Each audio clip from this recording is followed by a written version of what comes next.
All right, guys, what's up? Looks like we got some more Crimson Desert news. Today, we're going to just react to your Raptor, giving us some of the information of what came out. Now, I did actually watch a lot of the Dropped Frames podcast with Will Powers on there. I didn't see any after he left, but I did watch most of it. But it's better because he has it organized. We're going to watch it here, and I'm going to make my comments on what I saw from actually in the podcast. Let's go. We This got a game lot of just new keeps getting Crimson better and Desert better, though. news after the most recent feature video because Will Powers, the director of marketing, joined the Dropped Frames podcast and talked for almost 2 hours about the game. So I listened to the whole thing and I want to go over all the news in these videos. So make sure you are subscribed as well to not miss anything Crimson Desert related. So I want to start with something interesting. There's no difficulty setting in this game, but we know there are 5 countries and the enemies will get more challenging. A little weird, a lot of good and some bad Crimson Desert news. I don't know if he's referring to this as bad news. I definitely disagree. I like it being no difficulty setting and kind of area locked to difficulty. So like much like, let's say, Elden Ring, when you walk in to the Kale or something like that in the red area and they're like too strong, you're like, okay, well, I have to wait to come back to here. I like that better. I like everyone getting the same experience. I rather not have the difficulty settings. Sekiro, many other games like this show that. So I'm about this. Let's see what he actually thinks. I wonder if he's against it. It already sounds like he doesn't like it as much. Depending on the region you are in. And yeah, that will kind of like hold you back. While you can explore everything in the open world, yeah, you will encounter more challenging foes, but the enemies will not scale. So that means that at one point you will steamroll the early game areas, but it also means that if you... Yeah, but that's also like you go through them in the early game. You shouldn't really need to come back to do a whole bunch there. So that makes sense again. At one point encounter a boss and you're like, this boss is way too challenging for me. You can just do anything else in the open world. Now, he did talk about preparing for this, how you can over prepare is what he said in the thing. He talked about actually grinding consumables. I think there's some consumables that can make you way stronger or give you buffs, not stronger, but they give you buffs for a certain amount of time. And then beyond that, there's actually, oh dude, he has a Ellie thing in his background. Is that from Last of Us Part 1 though? Nice. Okay. It's making sure it's not a Part 2. But he has, you can get a consumable that actually revives you mid-combat and stuff. So I think that's probably one of the big ones also. And over prepare and then come back to that boss to be way stronger. So think of over preparing in the way of upgrading your gear. You can mine and use those resources to make your gear better, and that will also upgrade your gear score. You can also craft better consumables. A new one that Will Powers talked about is that there is a consumable that you can use to revive yourself in battle, which of course a huge game changer. So stack up on those, do the boss you have trouble with, and they can still succeed. Or you can maybe switch to a different character. We now learned... Now, he was not very clear on what it is to switch between characters. I wonder how it'll be done. I wonder if they have certain areas or you have to go to camp and switch or what it is. Or if there's people doing things at the same time. I'm really interested to find this out. As we already speculated, that the 2 extra characters that will be in the game are unlocked through the main story. So we have Damien, the girl. She has a pistol and a long musket and a rapier as like a weapon.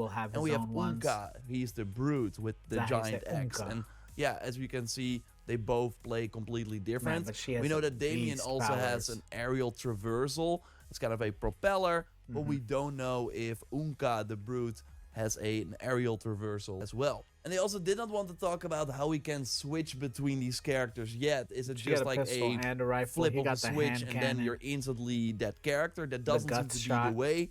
But maybe you have to go to the camp and then switch character. Or maybe it's like a GTA style situation. They wanted to keep that close to their chest. But they did say that they will have a creator and press event at the end of the month And it seems like they might reveal something there. Show So more of course, stuff. keep an eye They out still got a month on to it. the They're gonna channel drop here a lot more for more stuff. information. But there was also Maybe one part of the exactly interview where WorldPowers answered the question regarding a potential cash shop in the game. So let's have a listen. What are you guys doing with this game? Are we going to see like a cash shop in here and stuff? Like how is that going to work with this? No, this is so yeah. Thank you for asking that. This is a premium game. You buy one time, and I don't want to say that there's zero MTX because there are pre-order bonuses that we have. Which I might get the deluxe version. Anything that's announced and coming at launch is strictly cosmetic. Not like a cosmetic cash shop on release kind of thing. No, like I can say that definitively. There is not a cosmetic cash shop. Now so apparently after the interview, he comes back and says, "I said on release." Now, I don't think that means that they're adding something to the game. I did see that Luke Stevens actually pulled one of their investor calls. What a beast. He's digging into the investor calls and got it translated. And they say that they're probably looking to add DLC, which I knew they would. And there might be some in there as my guess. But actually, I think bigger than that. So this is built on their proprietary thing. But it was made to be a MMORPG. So they're probably going to drop a multiplayer thing with this first. And that's actually going to be where they probably add a bunch of microtransactions for cosmetics. This is made to be a premium experience that you buy and you enjoy the world and not something for microtransactions. Awesome. Yeah, that is very good news. So he's of course talking about the deluxe edition items here. So you can get them and they just seem to be cosmetic. Looks like an awesome armor and of course these shields, and it's probably something like the horse armor looks awesome too. So it's probably something you get early on, so it will likely be a little later that you get items that look as cool. But we know that there's a huge amount of gear in this game, so high chance that at one point you will get even cooler stuff without having to pay. Although I think the deluxe edition like €10 more. I mean, it's up to you if you want to like rock these items or not. But they at least do not seem to have any perks or gameplay benefits. Because armor does have stats and sometimes even special perks. So this is from the Gamescom demos. Obviously things have changed a bit, but it still gives us an idea of what the inventory system and some of the stats look like. So for the demo armor, you had defense, attack speed, and movement speed. Same for the demo gloves. And here we have the demo spear, which also has the crit chance stat. So what they now also confirmed is that main weapons, so basically items you find in the world, also unique items, there are a ton of those in the world. We also saw some of them during the feature videos. They first had durability in old footage, so in a previous build, but when the game comes out, these items will not have a durability stat, so they cannot break. I know I gave it a round of applause on the no microtransactions one. Let's give it up. Thank you for doing that. I also give a round of applause on this durability thing. I know some people really like the immersion. I would rather not every piece have to deal with durability. I get into a minor incursion and then my gear's not as good. I would much rather have like my main gear be good and just have some things that degrade, especially not the special items though. And then we do see here that it says durability 100 out of 100. That makes me think that, yeah, that's a shield though. So like maybe the shield doesn't, but it does obviously mean. Now I wonder if they changed it. This is old footage and maybe they don't have that at all now, but we'll see. Because we're going to see a couple things here, I'm sure, that show durability down and durability up, but I would rather not it be such a pressing piece of the game. But there is still a durability stat, and I think this is interesting. So you have the Mayor plate armor here. This was a drop from an enemy. Looks like armor, but this is actually something you can pick up and then sell for 109 coins. And this also seems to have a durability, so maybe the higher the durability, the more money you get from it. But true, but it also says there in this description, the armor that is completely broken and can no longer serve its function. So I wonder if you can fix it. It's sold at the shop or donated at camp. I don't think this is for actual gear you can put on, but at the end of this same demo, I got this shield. This is actually the shield from the boss that you fight at the end of this demo. This did have a durability of 100. So it might be that while weapons and your armor cannot break, that your shield can, or maybe they will also still change it. Yeah, but what I also thought was interesting is the skill that this one has. Power guard. So probably a skill in your skill tree is now activated or something like that. I wasn't able to use it in combat, but it did look pretty cool. As you can see, it was huge. Willpower's also, for example, talked about the ghillie suit, or basically this suit that we've seen in two of the feature videos that Cliff uses to hunt animals. But it's good so using this should make those animals scared of you, so those beasts will not attack, making it easier to get close and hunt them. And there should also be gear and stats that complement your playstyle. So we of course saw in the third feature video that there's a notoriety system as well. When you steal things, you can get wanted, and then maybe the whole town will turn on you. So there's, for example, a stat in the game that increases your attack power depending on your notoriety level. So what Willpower said that he did say, like, the decision making in the story is going to be straightforward, right? Your decisions are not really going to change the storyline. That the storyline is set, we're going to walk through that path. So we don't change that. So you can't really actually be a bad guy, because the Greymans are the good guys. They're the good of this world. So you could do is, okay, I need to fight this boss. They are way too strong. But I have this item that increases my attack power if I increase my notoriety level. So maybe do that in the open world, increase your notoriety, go back to the boss, and then you have this insane attack power increase. Could happen. And then you can fight the boss and maybe succeed. So one more thing regarding progression. So your gear is very important. You can find things in the world. You can also find blueprints, craft that, and then have to get resources to upgrade that gear and increase your gear score. But the other part are the Abyss artifacts. So you have to also find these. These you are can the get them from killing bosses, killing enemies, and this unlocks new skill points. So there's no leveling up. So no leveling up. So this is something that was actually interesting. He was mentioning it. I was going to mention what I did see in there was, like, he was very cagey about pinning down what kind of game it was. They were asking him. So he didn't specify a niche, and he also said because this game has so much that it's hard for them to be like, oh, it's going to be this or this, because the game has everything in it. So he really wouldn't pin it down. But also not an RPG, because you don't have the normal skill things to, like, raise. I'm not going to be raising my dexterity, and you're not going to be putting points in things.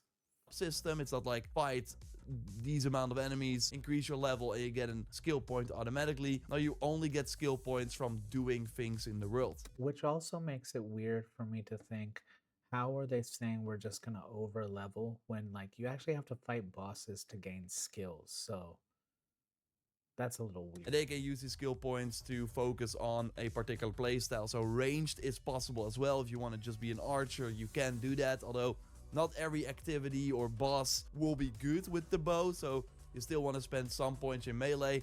If you want to go the, like, wrestling route, that should be possible. So you can, like, even though we have the same character, you should be able to create a different playstyle for Cliff, depending on how you want to play him. I can already see that exploring and finding these Abyss artifacts in the world will be very important. But what we also learned is that this is how you unlock fast travel points. So instead of there being an icon on the map, you go there and you unlock a fast travel spot. You'll instead have a fog of war and then see a fast travel icon. And then in that area, you have to search for it. So we saw some examples during the feature videos. So basically, you are rewarded for exploring and looking everywhere to get a fast travel spot, instead of it being like, oh, yeah, just climb this tower or just interact with this pillar. No, you really have to, explore and search for it, which looks kind of cool. They also touched on the day and night cycle and the weather system in the game. It's just global. It just happens over the course of the game. But it can also impact the weather is cycled. The cutscenes. Like, they're all dynamic. So that's cool. If you go there during night and do the mission in the rain, then of course everything that you see during that mission will be in the rain, but there will not be like a season system like we most recently saw with Assassin's Creed Shadows. Instead, there will be regions that will have some snow. I think that region that they just showed. Or, of course, we have the desert. So going from region to region will feel different. Instead, there will science and technology zone. I bet you it's going to be one of the harder ones. Those mechs look like they're stronger. They're shooting missiles and stuff. You'll probably have to be pretty strong to go there. Be regions that will have some snow, or of course we have the desert. So going from region to region will feel different enough, but it's not that in one particular region it can suddenly start snowing or anything. No, it will be set per region. They also briefly touched on the customization system, and Will Powers pointed out that you can even change the color of individual parts of the armor or like mount, of course. So you can really go crazy and change the look of outfits the way you want. The bad news is, though, that there does not seem to be any transmog in the game, where, of course, you can wear one armor, but use the perks from another armor. So it does seem that if you want to get, like, the attack power that increases with your notoriety, for example. I wonder if he thinks this is a negative, because he's saying it's going to be fine. You can't strip the skills off others. This is fine. It's not a negative. He said that there's a lot of good and some bad. I haven't heard anything bad yet. I guess we still have, 3 more minutes? Let's see. You do have to wear that armor, but you can then change the color of the armor to still make it better than what it originally looked like. They also briefly touched on the save system, and this sounds very cool. So the autosave should be very good in this game, meaning that if you die from a boss, you spawn very close by, or maybe during combat. You basically don't have to do things again that often or repeat content if you fail. So that's very nice. But if you want to, you can also manually save here and there if you want. So the save system seems really good. If you want to make the game more challenging, then you can try unarmed combat. If you just unequip your weapons, Cliff will use his fist, but it's likely not as strong as obviously using one weapon. Although there does seem to be a stat that you can upgrade to increase the power of your unarmed combat.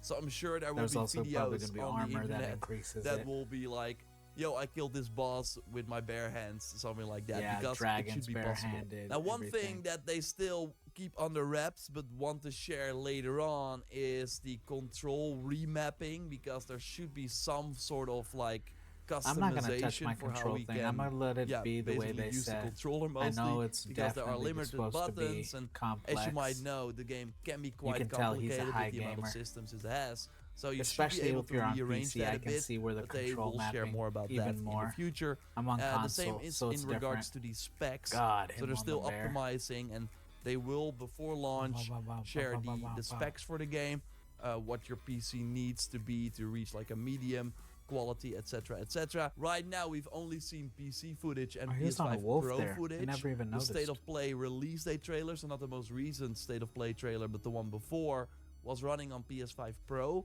But yeah, I think it would be very good to also see Xbox Series S in particular footage.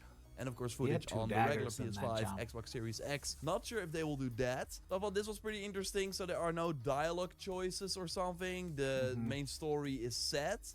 And the main story might also not be as long as maybe other huge open world. So he was just very close to the chest about the length of the game, saying, if I say it's this long, people are going to start calculating. If I say it's this long, some people are going to think it's too short, too long. He said it's just going to have something for everyone, basically. So he really didn't give us any idea, but I bet you're going to be able to play this thing for 500 hours if you want. Games, Will Powers doesn't want to say like a particular number for how long the game is, but he did say that if he shares the number for the main story, it might be that people who want like a huge game see that number and be like, oh, that's not a lot. But of course, we know the game is huge. Like, you can easily spend hundreds of hours in this if you want to do all the things that the game has to offer. But yeah, instead of having the dialogue options, it does seem that there are missions where you can choose your approach. That's one of the areas where this is really not an RPG. Because it's so character choice in terms of interaction with NPCs and stuff, especially like main storyline, those decisions are fixed. This is a fixed main story that you're progressing through, not necessarily dialogue wheel choices. So do I do this? Do I help them? How did I approach this specific situation? Did I kill the guy and get the item? Did I buy it from him? Did I sneak in? Like, yeah, there you are can choices change how that you can do make, things, but it's not a dialogue. So again, it does seem that you can complete certain objectives in different ways, but it does not like really change the outcome, it seems. Now again, I will do way more Crimson Desert like news roundup videos like this. Of course, I will also cover the game extensively on the main channel with the tips and tricks and a like preview now, if I get to play the game early, etc. So keep an eye out for that. There were a few things. One, JorRaptor goes JorRaptors React channel already blown up, so you can go see him there. Now, some things that he didn't mention. Will talked about boats, that there is boats. I guess some people have seen the boats in the trailer, but he wouldn't mention if you could sail them or not. Now, Black Desert Online did have sailing in it, and he has said that you're going to be able to recognize a lot of portions of the game that, or people from Black Desert will feel comfortable with stuff that is happening in this, that they've seen those assets before and those kind of in-house things before. So we're going to be sailing for sure. He was also cagey about dungeons. I guess he just doesn't want to say yes because in Elden Ring or Skyrim, like, you know how big a dungeon thing is where you go in and you see it. So he wouldn't really say, but I do think we're going to have points of interest in there that do it. The modding scenario, this is really close-chested. At some point, I think they will allow it. So we'll see on that. And then last thing he was really focused on was saying that this is designed behind the player's fun. So all of these things are good. The game keeps getting better and better, bigger and bigger. I do think we can feel pretty overwhelmed with it. It's going to have way more things to do, different mechanics, all different kinds of things very quickly. Kind of in the way where I felt how Where the Winds Meet was very complex and all of these different places to do things. It didn't hurt the game though. I think that's how we're going to feel with this in a different way. In a different way. Maybe not with all the different upgrade windows, but with how it works, yes, I do think that that's going to happen. But we'll keep the coverage going. Look for my upcoming boss reaction videos for Crimson Desert. We'll be doing those here shortly. And on drop, I will be going live. So see me here or on Twitch or on Kick. Actually, at some point, I'm going to switch no lives off of YouTube and just be doing lives on Twitch and Kick. And here's where I'll put all my content. But other than that, guys, I appreciate it. Thank you. Bye.